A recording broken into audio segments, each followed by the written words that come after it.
May 2025, a Ford assembly plant in Chicago went quiet. Not chips, not steel, magnets.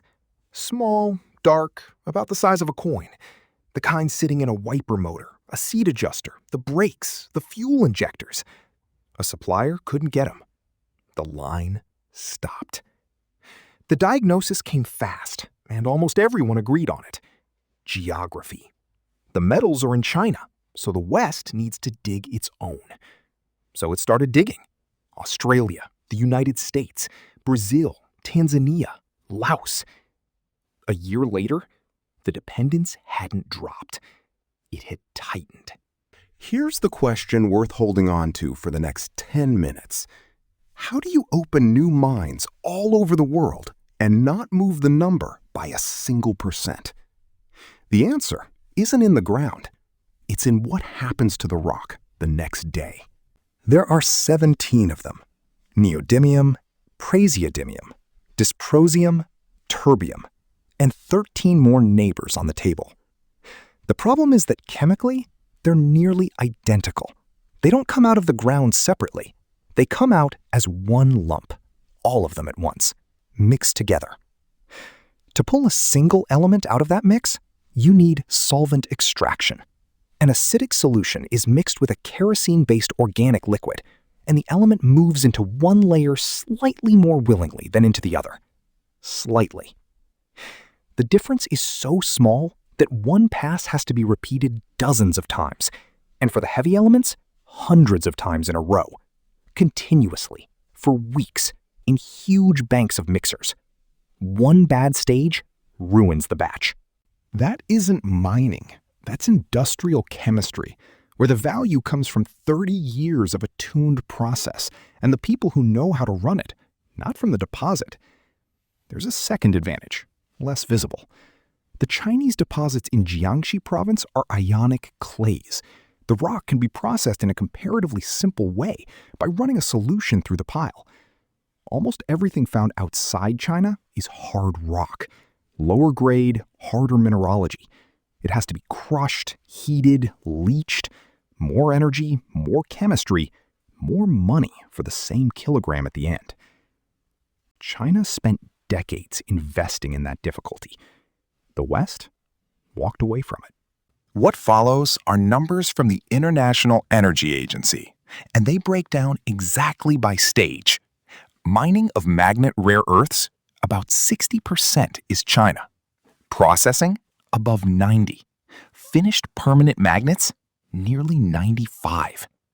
20 years ago, magnets were about half the world. Now, it's almost all of it.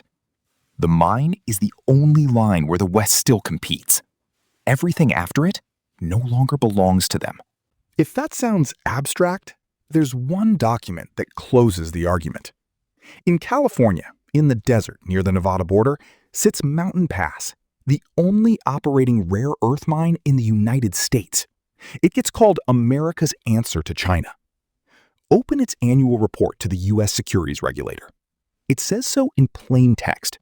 The overwhelming majority of its concentrate is sold to a Chinese trader, who in turn typically resells it to processors in China.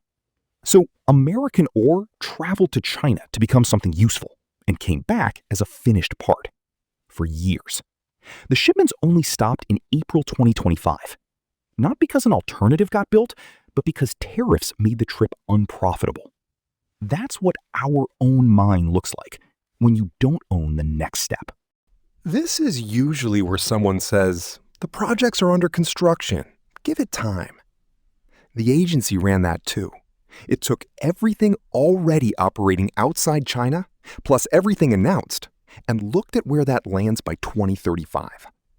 Mining covers roughly half of what's needed. Processing, a quarter. Magnets, less than a fifth. Magnet projects add up to about a third of what's being built on the mining side. So even on paper, even if every announced project reaches startup, what's being built is an entrance to a pipe with no exit. Demand isn't waiting. Outside China, the need for magnet rare earths grows by about half by 2035, and the main driver is electric cars. the gap isn't closing. It's widening. April 2025. China puts export controls on 7 heavy rare earth elements and on the magnets made from them. Every shipment now needs a license processed through national security channels. Over the next 2 months, exports of Chinese rare earth magnets fall by roughly 3/4. After that, the calendar gets very ordinary. Ford halts the Explorer in Chicago. The company's chief executive later describes his supply situation in 3 words: day to day. He also says plants sat idle for 3 weeks because there simply were no high-strength magnets. And without them, you can't build the audio system, the seat, or the wiper. Suzuki halts production of the Swift. India's Maruti Suzuki cuts its first-half plan for the electric e-Vitara by 2/3. The European Auto Supplier Association reports that several lines and plants stopped once magnet inventories ran out. And here's the detail that matters. Ford doesn't buy dysprosium. Ford buys a wiper motor from a supplier, who bought a magnet from another supplier, who bought powder from a third. The problem sat several levels above any counterparty the carmaker actually talks to. When it fired, they had no leverage, and no real view of it either. You'd expect capital to pour into processing after something like that. It's going into mines. A mine is a legible asset. It has an exchange, analysts, a familiar valuation model, and a nice press release about tons in the ground. A separation plant is a chemical operation with toxic waste, sometimes a slightly radioactive residue, and a payback that doesn't work without a government shoulder. There's nothing to show a shareholder except a chart 10 years out. So the money flows into the right sector and the wrong part of it. Meanwhile, the overall flow is shrinking. Investment in critical minerals fell 9% in 2025, ending several years of growth. Exploration spending fell by about the same. Prices went the other way. Copper, aluminum, and tin gained around 1/3 between January 2025 and April 2026. Lithium more than doubled. Tungsten went up 6-fold. And that's when the U.S. Department of Defense stepped in. Not with a subsidy or a grant, with a price guarantee. It committed for 10 years ahead to pay the difference if the market price of neodymium-praseodymium drops below $110 a kilogram. Plus a loan to build heavy element separation and a commitment to buy the entire output of a future magnet plant. Read that again. A military department is ensuring the market price of a metal because otherwise nobody will build the plant that processes it. That isn't industrial policy. That's an admission that the market doesn't work here. It's easy to file rare earths as a special case, an exotic one. In that same October of 2025, cathode materials, their precursors and graphite anodes came under control, along with the equipment and the technology for making batteries themselves. By the agency's estimate, a full stop in battery-grade graphite trade would put more than $300 billion of annual production outside China at risk. And it's no longer only China. The Democratic Republic of Congo, Zimbabwe, and Mozambique have brought in their own restrictions on cobalt, lithium, and graphite. The playbook turned out to be contagious. If you hold one link nobody can quickly reproduce, it would be strange not to hold on to it. In October 2025, China widened the rules. Control would extend to goods made abroad if they contained Chinese rare earths or were made with Chinese technology. The start was postponed by a year, to November 2026. A lot of people exhaled. Treating that as a solution is a mistake. By the agency's estimate, full application of these measures would put around $6.5 trillion of annual production outside China at risk. Cars, electronics, defense, energy. That's not a loss and not a forecast. That's the size of what's standing on one leg. The leg didn't get reinforced. It got an extension. And the perimeter keeps tightening. The number of Chinese product codes under export restrictions has tripled since 2023. As of July 1st, 2026, China runs a mechanism for formally reporting violations of export controls on strategic minerals. Earlier in May, 2 Japanese nationals were detained in Dalian, according to investigators, for smuggling goods linked to rare earths. This isn't a trade dispute anymore. It's a regime. Here, the agency says something that sounds reassuring and isn't reassuring at all.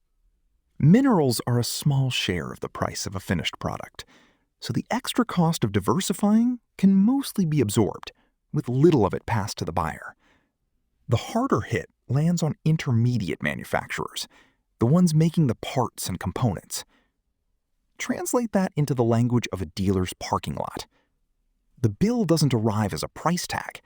It arrives as a car that didn't get built, as a trim level that quietly disappeared from the configurator, as a model promised for spring and shown next autumn, as a wait that went from 3 months to 9, with nobody able to explain why. Nothing got more expensive. The thing just isn't there.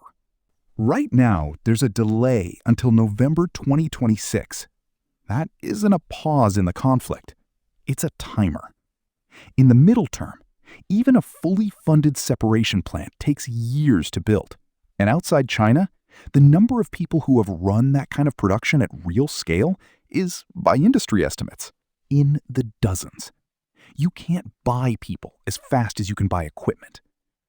Long term is those 20-35%. Half, a quarter, less than a fifth. And that's the optimistic case. It assumes every announced project actually gets finished. For 20 years, the whole argument was about who has the right things in the ground. It turns out, the question was different. You can buy the rock from anyone. What you can't buy is the right to turn it into something. The same logic, where the real bottleneck sits one step further than everyone was looking, is running right now in one more system that everything else depends on. It's on your screen.